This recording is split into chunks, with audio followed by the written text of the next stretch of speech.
తిరుపతి దేవస్థానంలో ప్రసాదంలో జరిగిన కల్తీ గురించి ఈరోజు గవర్నర్ గారిని కూడా కలవడం జరిగింది. గవర్నర్ గారికి వివరంగా చెప్పడం జరిగింది. ఎంతో మంది, కోట్ల మంది తెలుగు ప్రజలే కాదు, భారతదేశంలో ఎంతో మంది భక్తుల మనోభావాలకు సంబంధించిన విషయం, వారి సెంటిమెంట్స్, వారి ఇమోషన్స్, వారి ఫెయిత్ కు సంబంధించిన విషయం. ఏ మతమైనా గొప్పదే, ఏ ధర్మమైనా గొప్పదే, ఏ ధర్మాన్నైనా ఏ మతాన్నైనా గౌరవించాల్సిన అవసరం మనందరికీ ఉంది. అలాంటిది ఈరోజు కోట్ల మంది ప్రజలకు ఇది ఎఫెక్ట్ అవుతుంది అంటే ఆలోచిస్తే కూడా బాధేస్తుంది. రెండే విషయాలు చాలా స్పష్టంగా కనిపిస్తున్న విషయాలు. దీంట్లో ఒకటి,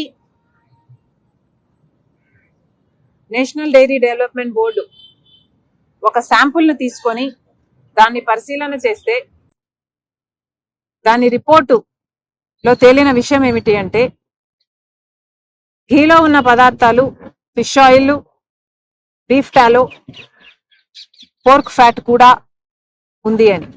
NDDB, national dairy development board చెప్పిన రిపోర్టు ఇదైతే, ఇంకొక అంశము, వీళ్ళు కొనుగోలు చేసిన నెయ్యి రేటు, నైవేద్యానికేమో 1600 రూపాయలు ఖర్చు పెట్టారట, కానీ లడ్డూలు తయారు చేసి నెయ్యి కోసం మాత్రం 320 రూపాయలు మాత్రమే ఖర్చు పెట్టారట.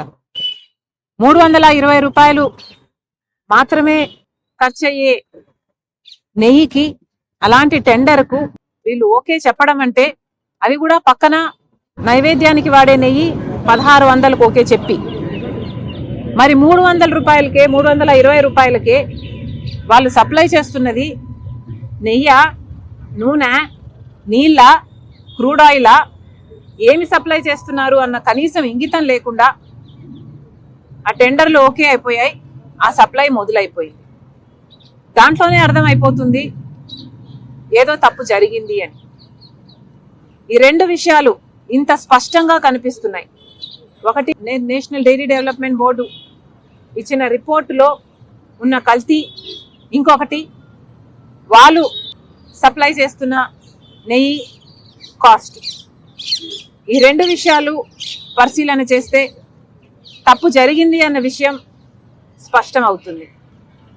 కానీ జగన్మోహన్ రెడ్డి గారి ప్రభుత్వంలో ఈ సప్లయర్లు ఏ సప్లయర్లను అయితే వాళ్ళు చూస్ చేశారో, ఏ టెండర్లను అయితే వాళ్ళు ఓకే చేశారో, అవే టెండర్లు, అవే సప్లయర్లు ఇచ్చిన శాంపుల్స్ ప్రకారం వచ్చిన రిపోర్టు వల్ల ఇది తప్పు అని తెలిస్తే, ఇది భక్తికి సంబంధించిన విషయం కాబట్టి, ఇది రాజకీయాలకు అతీతంగా చూడాల్సిన అవసరం ఉంది కాబట్టి, రాష్ట్ర స్థాయిలో ఏ ఎంక్వైరీ జరిగినా న్యాయం జరగదేమో, ఇది రాజకీయ కోణంలోనే చూస్తారేమో అన్న భయం ఉంది కాబట్టి, ఈరోజు గవర్నర్ గారిని కలిసి సిబిఐ ఎంక్వైరీ కోసం ఆయన కూడా ప్రతిపాదన పంపించాలని కోరడం జరిగింది.